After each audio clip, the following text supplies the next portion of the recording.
बिस्मिल्लाहिर्रहमानिर्रहीम। अस्सलाम वालेकुम नाज़रीन, मैं अहमद फ़वाद हूँ और आप मेरा यूट्यूब चैनल देख रहे हैं। अहम ख़बरों, तज्ज़िये और तबसरे के साथ आज के व्लॉग में आपकी खिदमत में हाजिर हुआ हूँ।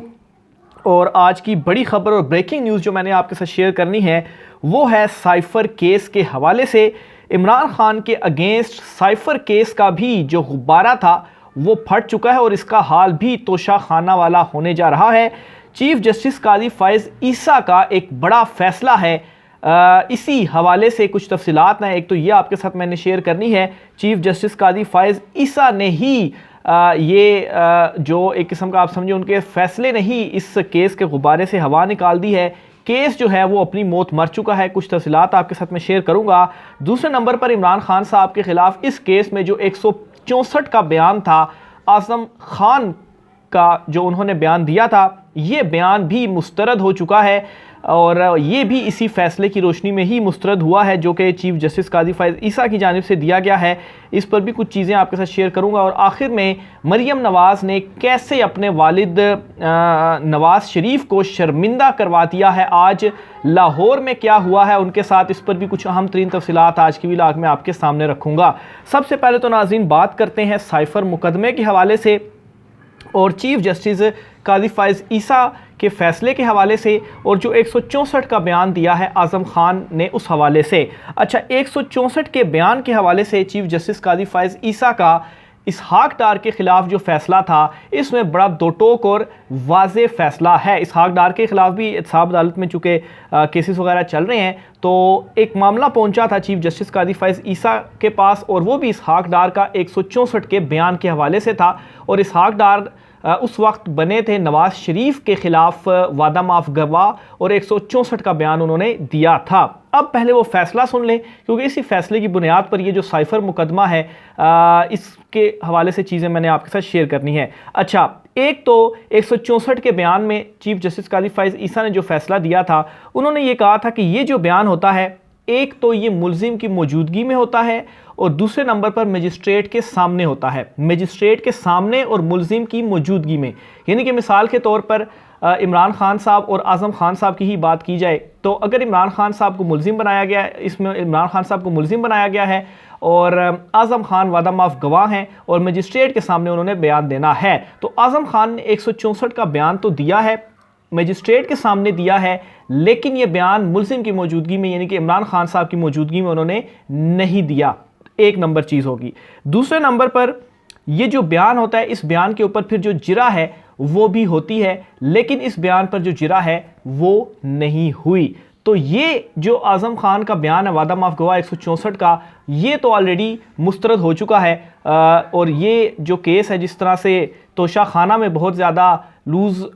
जो है वो जिस तरीके से वो चलाया गया वो भी आपके सामने है। लेकिन ये दो चीज़ें हैं जो कि इमरान खान साहब को इसमें सपोर्ट कर रही हैं और आज़म खान का जो बयान है उसको ये मुस्तरद कर रही हैं और ये फ़ैसला मौजूद है। ये कोई ऐसी हवाई बातें नहीं, और फ़ैसला भी किसका, जस्टिस काजी फ़ाइज़ ईसा साहब ने उस वक्त दिया था। अब ज़ाहिर सी बात है वो चीफ जस्टिस बन चुके हैं तो उनका ये फ़ैसला है। तो ये तो मामला हो गया आज़म खान के बयान के हवाले से। अब थोड़ा सा केस को आगे लेकर चलता हूँ। इस केस में जो है वो कहाँ पर बहुत सारी ऐसी जो चीज़ें हैं जो कि इमरान खान के हक़ में जा रही हैं। एक तो साइफ़र मुकदमे में चालान जमा हो चुका है।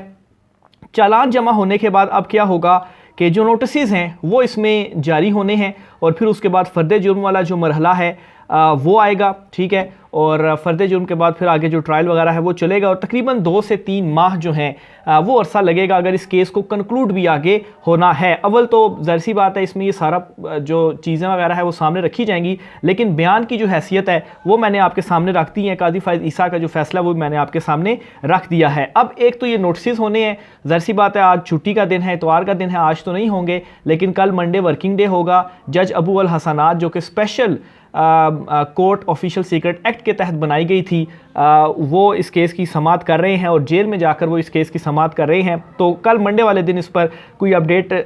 का इम्कान है कि वो जो नोटिस हैं वो जारी कर दें और फिर उसके बाद आइंदा समाअत पर जो चीज़ें हैं वो मज़ीद आगे चले। एक तो ये, फिर इसके बाद जो एक और चीज़ होनी है इस केस में वो बड़ा इंपॉर्टेंट है कि ये केस जेल में चलेगा या ये जो केस है वो अदालत में चलेगा, यानी कि केस का जो ट्रायल है इसी तरीके से जज साहब जो हैं वो अडयाला जेल जाया करेंगे और वहाँ पर जाकर ये केस सुना करेंगे, या इमरान खान साहब को या शाह महमूद कुरैशी को जिस तरह से अदालत में जुडिशल कम्प्लेक्स में स्पेशल कोर्ट में पेश किया जाता है तो जेल से वहाँ पर पेश किया जाएगा। तो ये भी अभी इसमें डिसाइड होना है। और तीसरी चीज़ जो इसमें डिसाइड होनी है कि आया ये समात इन कैमरा होगी या ये जो समात है वो ओपन कोर्ट में होगी, मीडिया को भी इजाज़त होगी। तो अभी तक जो सोर्सेज बता रहे हैं उसके मुताबिक तो ये जो समात है वो इन कैमरा ही की जाएगी, यानी कि पूरी प्रोसीडिंग की डिटेल सामने नहीं आया करेगी, क्योंकि जब हम लोग अंदर कवरेज करते हैं तो सारी प्रोसीडिंग जो दलाइल होते हैं, जो रिमार्क्स होते हैं, जज साहब के सवालात होते हैं, या जो मुल्जिम वगैरह का अगर कोई बयान दे, या इवन के अगर जिस तरह से नवाज शरीफ को लाया जाता था एहतसाब अदालत तो हम वहाँ अंदर मौजूद होते थे, उनसे सवालात भी पूछते थे, गुफ्तगू भी उनसे होती थी, मरीम नवाज भी वहाँ पर होती थी, उनसे भी गुफ्तगू होती थी। इसी तरह से अगर इमरान खान साहब को लाया जाता है और कोर्ट में इजाज़त दी जाती है तो फिर ज़ाहिर सी बात है हमारी इमरान खान साहब से भी गुफ्तगू जो है वो हुआ करेगी। तो अगर ये इन कैमरा होती है तो ये कुछ भी नहीं हुआ करेगा, बस सिर्फ और सिर्फ ये होगा कि इस केस में एंड में जो ऑर्डर है वो क्या आया है, यानी कि आज दलाइल मुकम्मल हो गए हैं एक वकील के, आज जिरा होगी, आज ये होगा, इस तरह की जो खबरें हैं वो आएंगी अगर ये इन कैमरा होती है। तो सोर्सेज ये बता रहे हैं कि इन कैमरा होगी, मीडिया को इजाज़त नहीं दी जाएगी कि वो पूरी प्रोसीडिंग जो है वो इसकी कवर करें। तो यहीं से ही ये जो एक इम्पॉर्टेंट नुक्ता है वो इमरान खान के हक़ में जा रहा है। इस फैसले की जो एक्सेप्टेंस होगी वो इस नुक्ते के ऊपर ही, एक तो अवाम तो खैर उसको एक्सेप्ट करेंगे नहीं करेंगे वो तो एक अलहदा मामला है, लेकिन ये जो चीज़ है वो इमरान खान के हक़ में इस तरह से भी जाएगी या दबाव बढ़ेगा कि एक बंद कमरे के अंदर समात होती है, अंदर क्या हो रहा है किसी को भी कुछ मालूम नहीं है। तो इसको आगे चलकर जब चैलेंज भी किया जाएगा तो इमरान खान के हक़ में ये चीज़ जाएगी, या प्रोसीडिंग के दौरान भी ये चीज़ इमरान खान के हक़ में जाएगी कि बंद कमरे में कैसे आप कर सकते हैं, मीडिया को इजाज़त दी जाए। और अगर मीडिया को इजाज़त दे दी जाती है तो फिर इस केस के साथ क्या होगा, जिस तरह से ये चीज़ें वगैरह रिपोर्ट होंगी तो वो भी सारे इमरान खान के हक़ में जाएंगी। एक चीज़ तो ये। दूसरे नंबर पर जो ट्रायल का मामला है जेल में या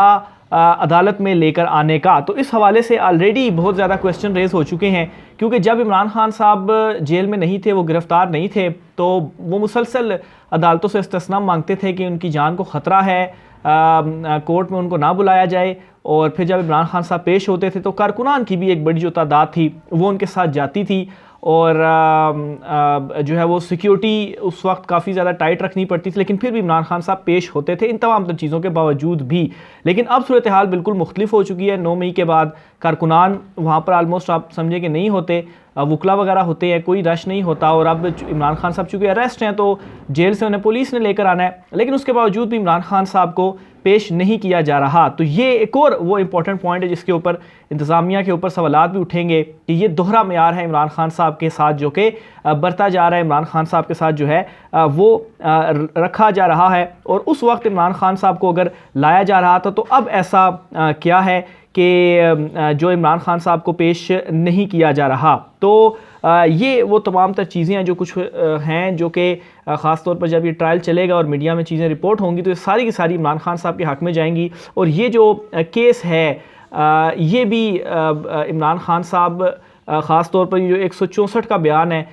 ये तो अभी ट्रायल शुरू ही नहीं हुआ और ये जो बयान है वो मुस्तरद हो चुका है, क्योंकि जिस तरीके से ये बयान लिया गया किसी को मालूम भी नहीं है, ना फिर इसके ऊपर जिरा हुई है। फिर इसी तरीके से अगर आगे चलकर इमरान खान साहब के ऊपर ये जो केस है वो भी चलाया जाता है तो ये बात आप याद रखें कि ये जो कहा जा रहा है कि इमरान खान साहब ने साइफ़र गुम कर दिया है, इसके रिस्पॉन्सिबल हैं वो। तो एक जो मीटिंग हुई थी जिसमें आर्मी चीफ़ और सारे जो चीफ्स हैं, इसके अलावा प्रेसिडेंट भी और दीगर भी उसके अंदर मौजूद थे, तो अगर वो साइफ़र गुम हो गया था तो उस मीटिंग के अंदर वो कौन सा ऐसा डॉक्यूमेंट या साइफ़र पेश किया गया था जिसके ऊपर जो है वो सब ने बाद में एलामिया भी इस मीटिंग का जो है वो जारी हुआ था। तो नेशनल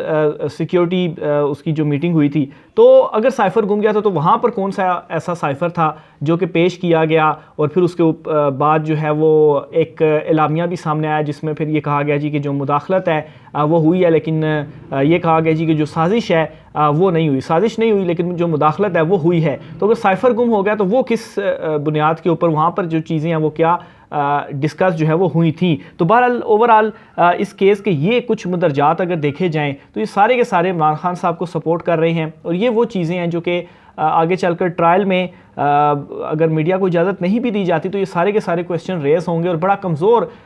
ये जो केस है इमरान खान के अगेंस्ट वो चलाया जाएगा। कोई जो तकाज़े हैं बेसिकली ख़ास तौर पर वो उस तरह से ये जो अगर बयान के हवाले से ये बात की जाए तो वो पूरे नहीं किए गए और इसका भी हाल तोशा खाना वाला ही होना है। तोशा खाना में क्या हुआ वो आपके सामने है, किस तरीके से वो जो ट्रायल है वो चलाया गया और एंड पे यही लग रहा था कि सज़ा होनी ही होनी है इमरान खान को, क्योंकि इतनी ज़्यादा जो चीज़ें इमरान खान के हक़ में जा रही थी कोई इमरान खान साहब को उसके ऊपर जो जवाब वगैरह है वो नहीं देने दिया गया और एक जो फेयर ट्रायल होता है वो फेयर ट्रायल उस तरह से जो है वो इमरान खान साहब के हवाले से नहीं चलाया गया। तो बहरहाल उसमें सज़ा हुई, लेकिन फिर उसके बाद इस्लामाबाद हाई कोर्ट का भी फैसला आ गया, लेकिन उस सज़ा को कौन आज जो है वो मान रहा है। आखिर में नाज़रीन मरीम नवाज़ के हवाले से भी एक ख़बर आपके साथ शेयर करता चलूँ तो नवाज़ शरीफ की तैयारियों के लिए मरीम नवाज़ को टास्क सौंपा गया है कि वो हेड करेंगी चीज़ों को और नवाज़ शरीफ का जो स्वागत है वो किया जाएगा। लेकिन पहले ही इम्तिहान में मरीम नवाज़ ने अपने वालिद नवाज़ शरीफ को शर्मिंदा करवा दिया है और हुआ कुछ ऐसे है कि NA 123 में आज जलसा हो रहा है मुस्लिम लीग नून का, लेकिन खैर इसको अब नाम दे दिया गया कि ये मुस्लिम लीग नून का वर्कर कन्वेंशन होगा और कन्वेंशन का नाम इसी वजह से दिया गया कि जलसे में तो एक बड़ी तादाद होनी चाहिए लोगों की, लेकिन लोग तो आ नहीं रहे, तो इसलिए कन्वेंशन का नाम दे दो तो उसमें आगे जाकर ये डिफेंड किया जा सकेगा जी ये तो कन्वेंशन है इसलिए इतने थोड़े से लोग आए हैं, क्योंकि वहीं पर वही लोग आते हैं जो मुस्लिम लीग नून के कारकुन होते हैं नीचे लेवल के ऊपर। अच्छा, बहरहाल आज ये जलसा या वर्कर कन्वेंशन जो भी कहें NA 123 में हो रहा है और हालत वहाँ की क्या है थोड़ा सा अगर आपको मैं डिस्क्राइब भी कर दूँ और सोशल मीडिया के ऊपर कुछ फुटेजेस भी इस हवाले से वायरल हो रही हैं। एक तो नाज़रीन तकरीबन हार्डली कोई मेरे ख्याल से 15 से 20 फुट की वो गली टाइप या छोटी सड़क होगी जहाँ पर वो ये अपना कन्वेंशन या जो जलसा है वो कर रहे हैं और वहाँ पर भी जो कुर्सियाँ हैं वो लगाई गई हैं और एक जो स्टेज है वो वहाँ पर लगाया गया, यानी कि मुस्लिम लीग नून किसी बड़े ग्राउंड में जाने की बजाय एक छोटी सी सड़क या एक छोटी सी गली में वो ये करने जा रही है और वहाँ पर सूरत हाल ये होगी कि अगर 400-500 लोग भी वहाँ पर आ जाते हैं तो वो जो सड़क है वो सारी भर जाएगी। मतलब ज़्यादा से ज़्यादा 20 फुट मेरे ख्याल से होगी, तो 20 फुट की एक सड़क है, चले 25 फुट आप कर लें उसको या थोड़ा ज़्यादा भी करना चाहें तो 30 फुट कर लें, तो उस 30 फुट की गली या सड़क में कितनी एक और जहाँ पर कुर्सियाँ भी लगी हों तो वहाँ पर कितनी एक जो है वो लोग आ सकते होंगे, खुद अंदाज़ा इस बात से लगाया जा सकता है। वहाँ पर तो कुछ 400-500 लोग भी आ जाए तो इतना ज़्यादा वो रोड जो है वो या वो जो गली है वो भर जाएगी और फिर उसको जैसे बात है कैमरों में इस तरह से दिखाया जाएगा और फिर पोर्ट्रे किया जाएगा कि देखें जी कितनी बड़ी तादाद में लोग जो हैं वो मुस्लिम लीग नून के इस कन्वेंशन या इस जलसे के अंदर जो है वो आए और फिर उसके बाद रात के अंधेरे में ये किया जा रहा है और 1 to 5 मोटरसाइकिल देने के हवाले से भी चीज़ें इस वक्त बताई जा रही हैं कि लोगों को कुछ 1 to 5 मोटरसाइकिल कुरानंदाजी के ज़रिए शायद दिया जाएगा, तो इस वजह से भी लोग आ जाएं। तो मेरे ख्याल से कुरानंदाजी का सुनकर तो वैसे ही 500,000 बंदा इकट्ठा हो जाता है कि चले कुरानंदाजी में हम हिस्सा लेंगे और हमारा शायद इनाम निकल आए। और इस तरह के हीलो बहानों से और इस तरह की टैक्टिक्स अपनाकर नून लीग जो लोग हैं वो लेकर आ रही है। और फिर राना सनाउल्लाह का गुज़श्ता दिनों बयान आपने सुन लिया होगा कि वो कहते हैं जी कि हम तो